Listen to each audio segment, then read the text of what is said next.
Au troisième jour de notre neuvaine à Saint-Joseph, nous méditons toujours sur la prière composée par le pape François au terme, à la fin de la lettre sur Saint-Joseph de l'année dernière.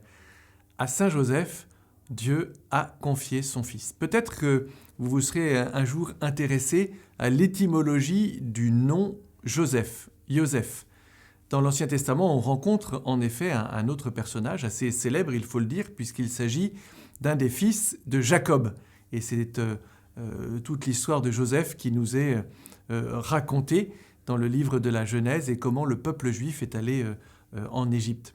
Joseph, en effet, cela veut dire Dieu ajoute un fils. Et donc dire que à Joseph, Dieu a confié son fils, c'est plein de significations. Le mot Joseph en lui-même annonce qu'un fils va être donné. Et c'est vrai que Joseph, dans l'histoire des fils de Jacob, c'était, si vous vous rappelez, le dernier, le plus petit, le Benjamin de la famille. Et une fois qu'il a été vendu par ses frères et déporté, on pourrait dire, en Égypte, Jacob va avoir un autre fils qui s'appelle Benjamin. Et donc, quand on nous dit Joseph dans la Bible, on nous dit qu'un fils va être donné. Alors, on comprend ce que ça veut dire dans l'histoire de Joseph et de ses frères. Et d'ailleurs, c'est grâce à Joseph que tous ses frères vont être sauvés. Rappelez-vous, il va devenir l'intendant de Pharaon, lui qui a su interpréter ses songes. Et c'est grâce à Joseph que l'Égypte va pouvoir traverser cette période de vaches maigres, de disette.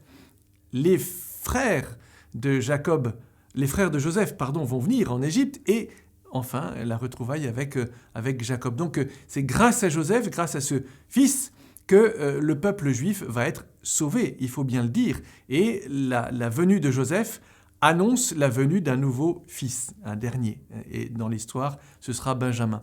Eh bien, dire que Dieu a confié son fils à Joseph, ça veut dire que, voilà, avec Joseph, c'est l'histoire d'un fils qui nous intéresse. Bien sûr, il y a tout cet aspect de la paternité qui nous intéresse, on aura l'occasion d'y revenir, mais Joseph annonce la venue d'un fils. C'est le fils qui lui est confié, c'est le fils avec un grand F, c'est Dieu le Fils qui est donné par lui et par Marie à toute l'humanité.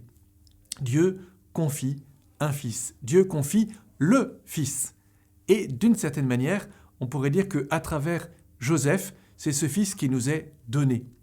Un enfant nous est né, un fils nous a été donné. C'est vrai qu'habituellement, on médite ce verset en lien avec le rôle de la Vierge Marie. Eh bien, je vous propose aujourd'hui tout simplement de le méditer, de le faire vôtre en pensant à Joseph. Un fils nous a été donné parce que c'est le rôle de Joseph que de garder, que d'être celui qui a veillé. On a eu là aussi l'occasion d'en parler déjà, et de nous donner le Fils. Et d'ailleurs, il va s'effacer, et encore plus rapidement que la Vierge Marie, puisque dans le ministère public de Jésus, il aura déjà disparu. Donc, le rôle de Joseph, nous donner le Fils. Dieu lui a confié le Fils, tout ce qu'il a de plus précieux, pour que Joseph nous le donne à son tour. Et de lui, nous recevons un Fils. Un Fils, et c'est par le Fils que nous sommes sauvés. Alors, réjouissons-nous qu'à travers Joseph, nous vienne le mystère du salut tout entier. Méditer sur Joseph, prier Joseph, c'est aussi être rendu capable d'accueillir grâce à lui le salut.